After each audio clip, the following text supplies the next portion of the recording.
सामने आईना कैसा है। लेकिन वो भी वही कहते थे ना, वो लोग कहते थे, हम भी वही कहते हैं। हमको भी मौका तो दे के देखिए। क्या पता आपकी भी पार्टी फिर उस तरह हो जाए। 5 साल में हम दूध का दूध पानी का पानी कर देंगे और विकास की नदी बहा देंगे।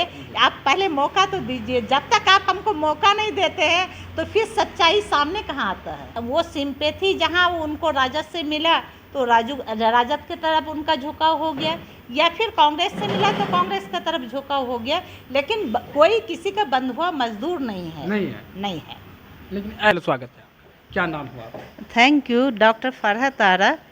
मैं retired principal girl high school Araria.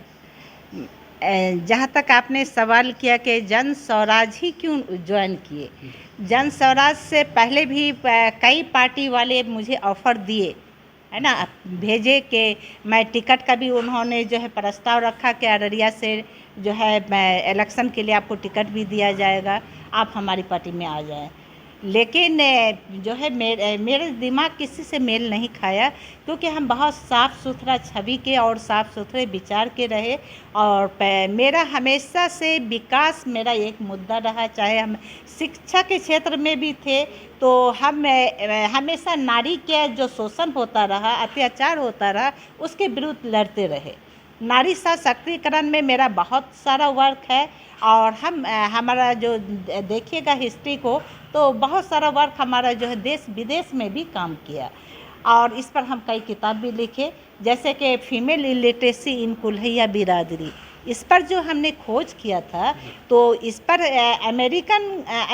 American biographical institute, America government, वहाँ का रिसर्च बोर्ड का मुझे काउंसलर चुना। तो फीमेल के फील्ड में भी मैंने बहुत काम किया।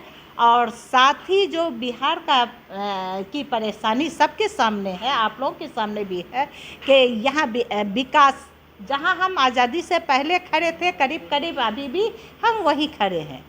आप पूरी बिहार को मत लीजिए, अररिया ही को ले लीजिए कि अररिया की जनसंख्या को देखिए और जनसंख्या को देखते हुए आप बताइए, अपने को महसूस कीजिए इस दर्द को कि यहाँ की बेटियाँ जो है उसकी बेटियों के लिए एक महिला कॉलेज नहीं है, यहाँ एक मेडिकल कॉलेज नहीं है, एक इंजीनियरिंग कॉलेज नहीं है, एक पारा मेडिकल तक नहीं है कि हमारे बच्चे पारा मेडिकल के लिए भी बाहर जा रहे हैं, या फिर बीएड करने के लिए बाहर जाते हैं, डीएलएड करने के लिए बाहर जाते हैं। क्यों? यहाँ क्या इतना दिन जो जितने भी पॉलिटिशियन रहे वो इन सारी चीज़ को, इन सारी परेशानियों का हल नहीं निकाल सकते थे।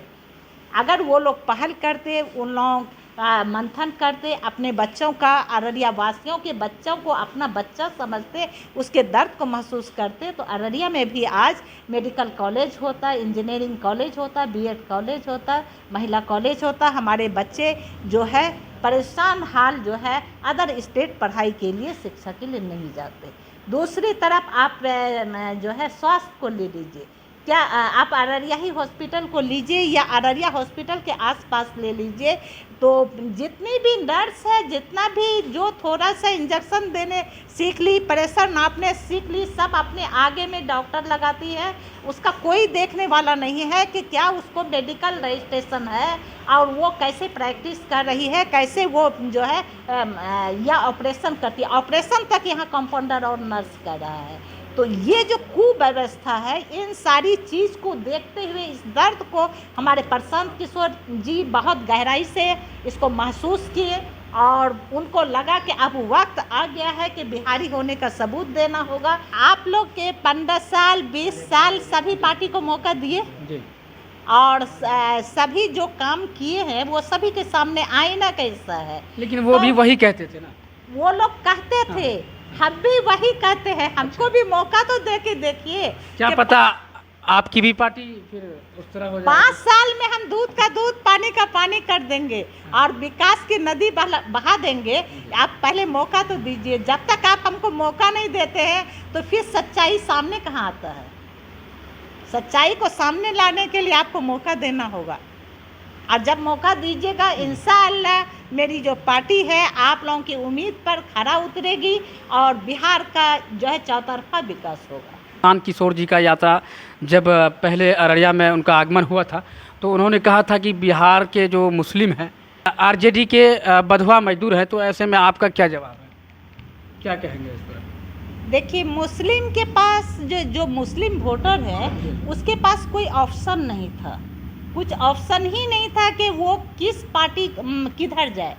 तो अगर वो सिंपैथी जहाँ उनको राजद से मिला तो राजद की तरफ उनका झुकाव हो गया, या फिर कांग्रेस से मिला तो कांग्रेस की तरफ झुकाव हो गया, लेकिन कोई किसी का बंधुआ मजदूर नहीं है। नहीं है, हम सुने नहीं। अच्छा। इसलिए इसका हम खंडन नहीं करेंगे। अगर हमको टिकट मिलता है और इलेक्शन लड़ेंगे, और जहाँ तक हम अररिया वासियों के लिए हमने मेहनत किया है, हर घर में हमारी बेटी और मेरे जो है पढ़ाई हुई बेटी है, और वो बेटी है जो अपने आप में बहुत समझदार है, तो वो बेटी से और अररिया वासियों से हम उम्मीद करते हैं। अगड़ा पिछड़ा सभी जातियों में हमारा बहुत पकड़ है और बहुत सारे मोहब्बत को हमने बांट के रखा है।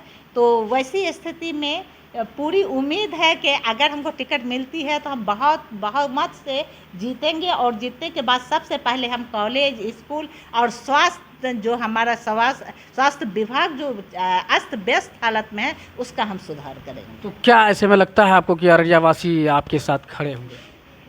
देखिए, उम्मीद पे दुनिया कायम है, और जब हम जिस के लिए अच्छा करते हैं उससे अच्छा उम्मीद रखी जाती है।